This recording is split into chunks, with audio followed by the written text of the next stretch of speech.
एक गांव में मदन नाम का एक गरीब चाय वाला रहता था। उसके घर उसकी पत्नी सीमा और उसकी बेटी रेनू थे। रमन गांव में ही चाय बेचता था। उसी से उसका तथा परिवार का खर्चा बड़ी मुश्किल से चल पाता था। शाम को मदन जब घर लौटता तो रास्ते में एक नदी बहती थी जिसमें रंग बिरंगी मछलियों का वो आटे की गोलियां खिलाया करता था। ऐसे करने से उसके मन को बड़ी शांति मिलती थी और मछलियां भी उससे बहुत ही खुश रहती थी। गरीब के कारण मदन अपनी बेटी रेनू के स्कूल की फीस भी बड़ी मुश्किल से भर पाता था। एक दिन रेनू स्कूल से रोते हुए घर आई। मदन के पूछने पर उसने बताया कि आज उसके टीचर ने स्कूल से उसका नाम काट दिया क्योंकि मदन ने पैसों की कमी के कारण पिछले 3 महीनों से उसकी फीस नहीं भरी थी। अगले दिन मदन चाय बेचने नहीं गया। बालिक उदास मन से नदी के किनारे जाकर बैठ गया और वहीं बैठकर मछलियों को दाना डालने लगा। जब वह वापस जाने लगा तो वह नदी से एक सुनहरी जलपरी निकली और मदन से बोली कि क्या बात है मदन, आज तुम उदास लग रहे हो। मदन उस जलपरी को देखकर हैरान हो गया।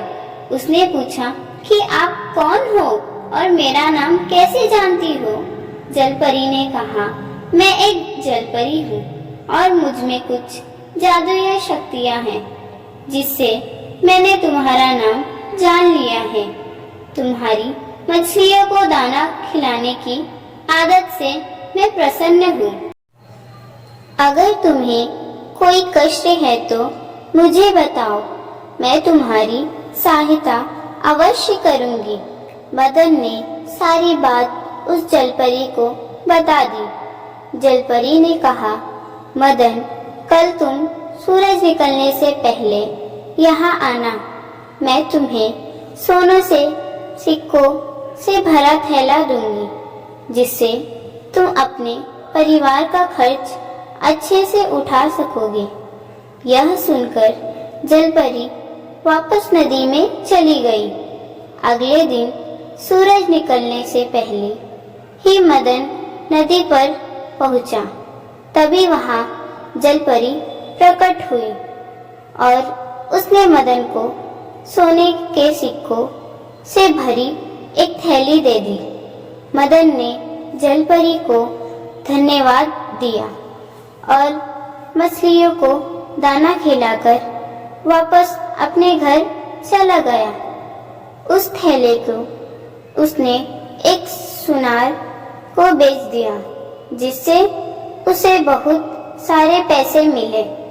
सबसे पहले मदन ने अपनी बेटी के स्कूल की फीस भरी जिससे कि वह वापस अपनी पढ़ाई शुरू कर सके। कुछ महीने के बाद मदन ने उन पैसों की मदद से एक छोटा सा होटल शुरू कर दिया। उस होटल से उसकी जिंदगी अच्छी होने लगी तथा उसने एक पक्का मकान भी बनवा लिया। मदन ने सोचा कि अब उसके पास अच्छा खासा धन हो गया है।